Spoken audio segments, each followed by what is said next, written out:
ஃப்ரெண்ட்வுட்ஸ் மக்களுக்கு வணக்கம். இன்னைக்கு நம்மளோட நிகழ்ச்சியில யாரை பத்தி பேச போறோம், எதை பத்தி பேச போறோம் அப்படின்னா, சின்ன திரையில ரொம்பவே பிரபலமானவர் தான் நடிகர் ஜெயமணி. இன்னைக்கு அவரு காலமாயிருக்காரு அப்படிங்கிற அந்த ஒரு செய்தி தான் ஒட்டுமொத்த சின்ன திரை மத்தியில மிகப்பெரிய ஒரு சோகத்தை ஏற்படுத்தியிருக்கு.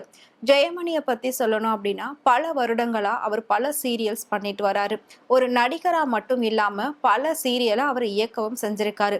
ஒரு இயக்குனரா அவர் அறிமுகம் ஆகல மக்களுக்கு. ஆனா, அவர் நடிச்ச ஒரே ஒரு கதாபாத்திரம் மிகப்பெரிய அளவுல பேசப்பட்டது. கண்டிப்பா நம்ம எல்லாருமே அந்த ஒரு நாடகத்த பார்த்து ரசிச்சிருப்போம்.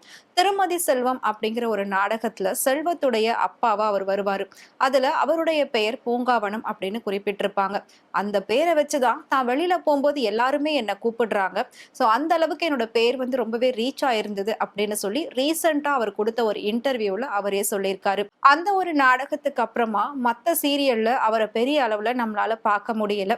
ரொம்ப வருஷம் இடைவெளிக்கு அப்புறமா அவர் திரும்பவும் சிறகடிக்க ஆசை அப்படிங்கிற இப்போ போய்கிட்டு இருக்கக்கூடிய ஒரு சீரியல்ல நடிச்சிட்டு இருந்தாரு. அதாவது மலேசியா மாமா அப்படிங்கிற ஒரு கேரக்டர்ல நடிச்சிட்டு இருந்தாரு. அவருடைய நடிப்பானது ரொம்பவே தனித்துவம் வாய்ந்ததா இருக்கும். எப்பவுமே ஷூட்டிங் ஸ்பாட்ல சிங்கிள் டேக் ஆர்டிஸ்ட் அப்படின்னு சொல்லக்கூடிய ஒரு சிலர்ல இவரும் ஒருத்தர் அப்படின்னு சொல்லியிருக்காங்க. அது மட்டும் இல்லாம ஜெயமணி அவர்களுக்கு இப்போ 79 வயதாகுது. ஒரு சில வருடங்களா குடும்ப சூழ்நிலை காரணமா தொடர்ந்து சினிமாவுல நடிக்க முடியாம போயிருக்கு. இவர் சின்ன வயசுல இருந்தே, அதாவது சினிமாக்குள்ள வர்றதுக்கு முன்னாடியே சின்ன வயசுல இருந்து பல நாடகங்கள் இவர் நடிச்சிருக்காரு. அதாவது எம்ஜிஆர், சிவாஜி, ரஜினி, கமல் அப்படின்னு சொல்லி இவங்க எல்லாரையும் பார்த்து ரொம்பவே இன்ஸ்பயர் ஆகி தான் இவர் தனக்குத்தானே வந்து நடிப்பு திறமைய வளர்த்துக்கிட்டாரு. இவர் நடிப்புக்காக எந்த ஒரு ஸ்கூல்லயும் போய் கத்துக்கல. இதுக்காக எந்த ஒரு படிப்பும் படிக்கவே இல்லை. நடிப்பு அப்படிங்கிறது அவருக்குள்ளேயே தானா வளர்ந்த ஒரு திறமை அப்படின்னு வந்து அவரே சொல்லியிருக்காரு. அவருடைய மனைவி பாத்தீங்கன்னா இதே சினிமாவில தான் டப்பிங் ஆர்டிஸ்டா இருந்துட்டு இருக்காங்க. ஸோ இவரோட பொண்ணுக்கு ரீசெண்டா தான் கல்யாணமும் பண்ணியிருந்தாரு. இப்போ அந்த சந்தோஷம் கொஞ்ச நாள் கூட நிலைக்காத அளவுக்கு அவர் உயிரிழந்த செய்தி மிகப்பெரிய ஒரு சோகத்தை ஏற்படுத்தியிருக்கு. இவருடைய கேரக்டர், அதாவது ஒரு குடிகாரன் கேரக்டர் அப்படின்னா அது ஒரு சிலருக்கு மட்டும்தான் சூட் ஆகும். அப்படி இருக்கிற பட்சத்துல மலேசியா மாமாவா சிறகடிக்க ஆசை சீரியல்ல வந்தவர் அந்த குடிகாரன் ரோல்லாம் பண்ணும்போது ரொம்பவே சூப்பரா பண்ணுவாரு. ரொம்பவே தத்ரூபமா பண்ணியிருப்பாரு. ஸோ இவருக்குன்னு ஒரு ரசிகர் பட்டாலும் கண்டிப்பா இருக்கதான் செஞ்சது.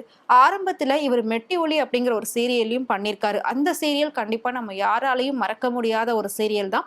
ஸோ அதுல நடிச்ச ஒவ்வொருத்தரையுமே இன்னைக்கு வரைக்கும் நாம ஞாபகம் வச்சு பேசிட்டு தான் இருக்கும். ஸோ அந்த வகையில அடுத்ததா திருமதி செல்வம், இந்த சீரியலும் மிக பெரிய அளவுல பேர் வாங்குச்சு. ஸோ இதுல வந்து தன்னுடைய நடிப்பை ரொம்பவே சூப்பரா வெளிப்படுத்தியிருந்தாரு. ஜெயமணி அவர்கள் நிறைய நாடகங்களையும் இயக்கியிருக்காரு. கிட்டத்தட்ட ஒரு 50 நாடகங்களுக்கு மேல நடிச்சிருக்காரு.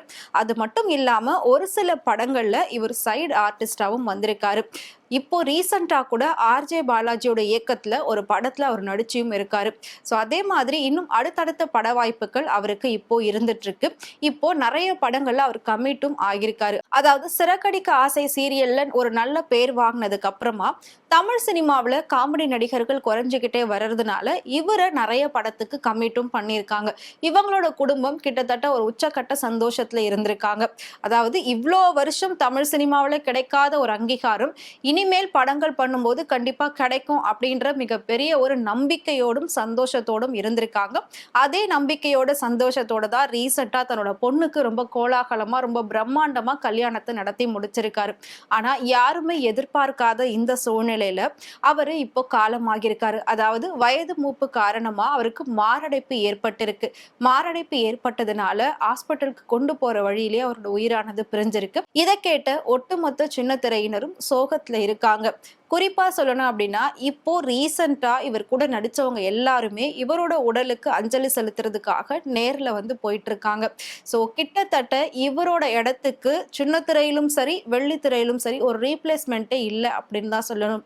ஸோ இவர் பண்ணக்கூடிய கேரக்டர் ரொம்ப சின்ன சின்னதா இருந்தாலும் ரொம்பவே யூனிக்கா இருக்கும். எல்லாராலையும் அந்த ஒரு கேரக்டரோட பேரை தான் மைண்ட்ல வச்சுக்கிற மாதிரி இருக்கும். ஸோ அப்படிதான் இவரை திருமதி செல்வம் சீரியல் முடிஞ்சதுக்கு அப்புறமா பார்க்கக்கூடிய அத்தனை ரசிகர்களுமே பூங்காவனம் அப்படின்னு தான் கூப்பிட்டுருக்காங்க.